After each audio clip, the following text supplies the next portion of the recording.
Hi there crafters, thanks for stopping in today. It's Louise with you and I'm sharing my first scrapbook layout for the August 2023 Kitaholic Kits. It's always a little bit of a challenge for me to get my first layout done. Sometimes I get a little bit overwhelmed by all the pretties that I get to play with.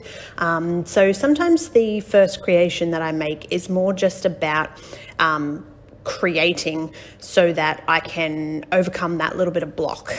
And what I wanted to do for this layout is I'm creating in 9x12 background. So I firstly trimmed a background paper. And I do prefer a lighter background paper. I don't know why, it's just visually in my mind, I do like that lighter colored background. And I wanted to sort of create a background for these photos in square patterned papers. So overlapping them, but not necessarily clustering them. So I'm just cutting some different sizes here. And you can see with the stickers as well, I'm having a little bit of a play around until I'm happy with how this comes together. So I sort of wanted just a bit of background to play with, and then as this sort of layout develops, that's how I'm going to progress. All right, so lots of ephemera in this month's kit, and I decided to pull that out and have a bit of a play with some of the elements here. So as you can see, I'm just taking little bits and pieces and deciding what parts of the kit I'm going to use. I definitely like this little sunshine, so that's going to become a fixture. So once I'm happy with an element that I've placed, I will often stick it down, and sometimes I won't use a full adhesive. I'll just stick it enough that it actually stays there and I can have a bit more of a play around and see how I feel about the whole layout. Now, in some instances, I would have put black behind the patterned papers, but I'm going to show you a little trick that I've started to do to actually add black around those layers to help highlight them without actually having to mount them on black. Now, I decided that I was going to, for my mixed media background, stick with the square sort of patterned cutouts that I had featured with the papers.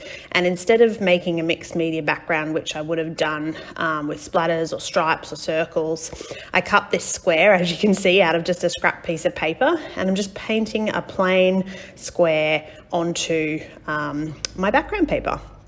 I love this shimmery acrylic, and you can see, because I've created my layer, how that sort of blends in. And I'm just using my little graphite pencil, which I'm going to activate with some water just to blacken around the edge of that. I don't want it to be too blackened, because I will actually blend in with that watercolor that I've put on there. So I didn't want to activate it too much with water.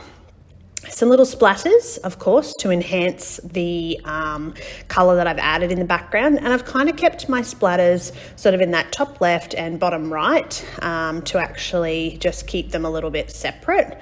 And this is where, apologies, you get a good view of my head here, but instead of putting black behind my elements, I'm going ahead and just colouring around them with a black pen. So you can see it helps them to sort of pop off the page a little bit more, but I didn't have to work too hard to actually get black in behind them. So a little extra tip there to help your layers sort of lift off the page.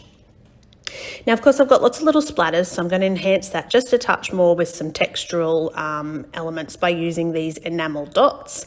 And I didn't particularly like the sunshine word, so I'm going to cover that up with a little bit of cotton, and I'm going to mount a camera with some little foam squares and pop that over the top just to cover it up.